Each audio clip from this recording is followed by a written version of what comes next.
안녕하세요. 임상초고송쌤의 오분싹입니다. 오늘은요, 질문 특집인데, 사실 질문 특집을 하기에는 좀 민망해요. 하나밖에 없었어요, 질문이. 그래가지고. 자, 백바의 가족치료, 기본 전제 세 가지에서 이해가 안 가는 부분이 있어서, 이제 질문하셨다고 했고, 이제 구독자 분이시겠죠. 어쨌든 구독자분인지, 이제 이 질문 주신 분인지 아무튼. 그래서 그대로 제가 질문을 좀 갖고 와서 여기다가 써놨는데, 일단은 지금 말씀드리면 그 여러 가지 책이랑 인터넷에서 뒤져보셨다고 말씀을 하셨어요. 제가 쓴 답은 아닙니다. 전 이렇게 쓰진 않았어요. 그래서 일단 다른 사람이 쓴 해설에 대한 해설을 한다는 거. 그러니까 제가 이해가 완벽하지 않을 수 있습니다. 왜냐면은 제가 쓴 게 아니기 때문에. 근데 일단 요것만 먼저 설명해 드릴게요. 사람들 간의 관계에 대해서 주목을 한다. 그러니까 개인과 개인의 문제를 별개로 보는 시각에서 벗어나서 이 말을 모르겠다고 말씀하셨는데 이게 개인의 문제로 보지 않는다는 얘기예요. 그러니까 어떤 분이 우리 수감자가 됐든 내담자가 됐든 정신병리를 나타낸다면 아니면 심리적인 어려움을 나타낸다면 그거는 그 개인의 문제가 아니라 어떤 가족 체계 전체 내에서의 문제가 그 사람으로 인해서 그냥 드러났을 뿐이라는 거죠. 그러니까 백바를 이해를 하려면 백바는 이제 여러 가지 책을 썼는데 일반 체계 이론을 이해할 필요가 있습니다. 거기에서 나오는데 체계로 본다는 거예요. 가족은 체계다. 이제 개인 이런 게 아니라 이 전체 체계로 가족을 체계로 보는 어떤 그런 관점을 갖고 있다는 걸 먼저 아시면 좋겠고요. 사람들 간의 관계와 관계 문제에 주의를 기울이지 어떤 개인의 문제가 아니다. 어떤 사람이 심리 정서적 어려움이 있다면 그것은 그 개인만의 문제가 아니다. 라고 이해를 하시면 됩니다. 모르겠어요. 저라면 이렇게 설명했을 것 같아요. 제 해설이 아니라서. 예, 제 해설을 이제 2탄에서 말씀을 드리겠습니다.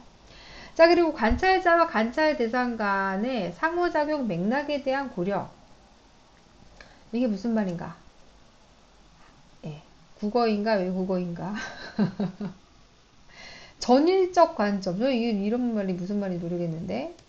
관찰자와 관찰 대상 간의 상호 의존을 강조함으로 상호작용 맥락을 고려해야 된다. 그러니까 이 관찰자랑 관찰 대상이 따로 있는 것이 아니라 서로가 이제 엮여 있다는 거죠. 그래서 이 둘이 서로 상호작용하는 맥락을 고려를 해야 된다. 그리고 왜보다는 무엇에 대한 강조이다. 저는 진짜 정말 죄송한데 제가 쓴 게 아니라서 이 이상 말씀드리긴 참 어려운 것 같습니다. 왜보다는 무엇이다. 왜 그 사람이 그러냐에 주목하기보다는 어떤 역동이 일어나고 있는가, 무엇이 일어나고 있는가에 대한 강조를 둔다. 이제 그래서 이렇게 쓰신 것 같아요. 네.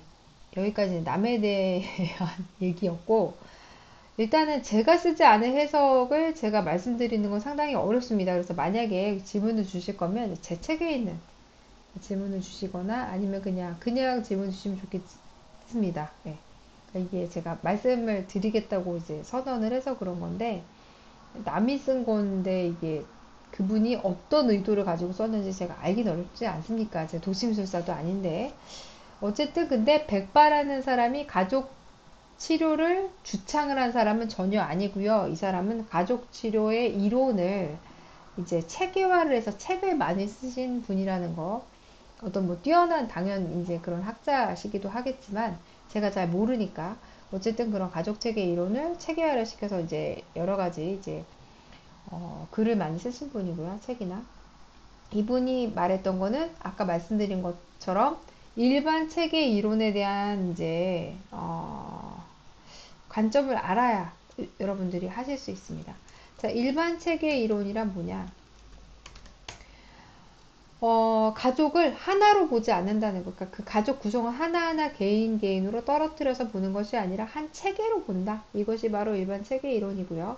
일반 체계 이론은 그래서, 일단 외부 환경이 있죠. 외부 환경과, 체계가 지속적으로 상호작용한다.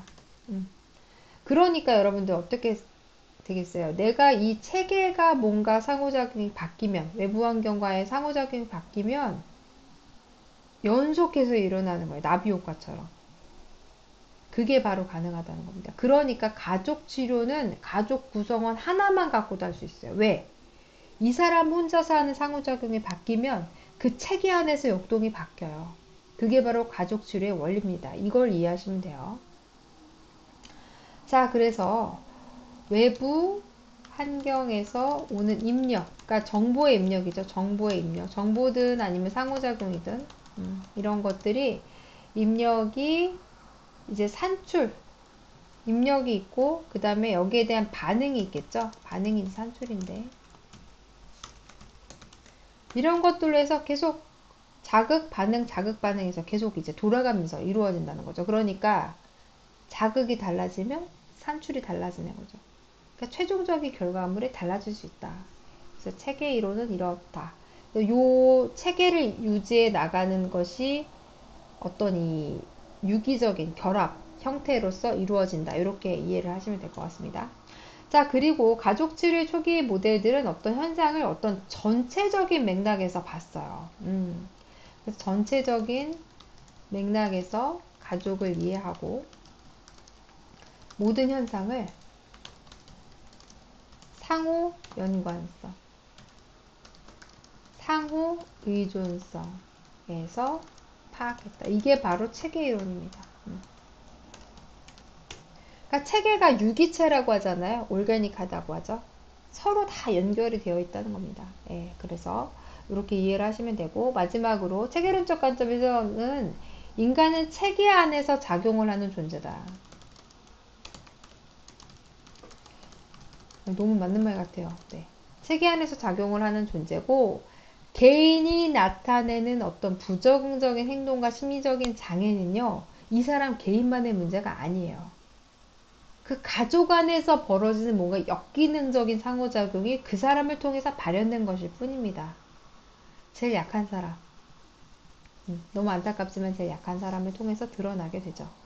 자, 그래서 이런 역기능적 가족, 아이고, 가족 체계가 유지되도록 하는 병리적 가족 체계와 체계의 아이고 죄송합니다. 체계의 피드백 기제의 결과. 이게 무슨 말인지 조금 이제 한국말인데 어려우실 수 있는데 예를 들어서 어떤 이제 말썽을 일으키는 청소년이 있다고 쳐보죠. 근데 이제 그 말썽을 일으킨 청소년 때문에 오겠죠. 그렇죠?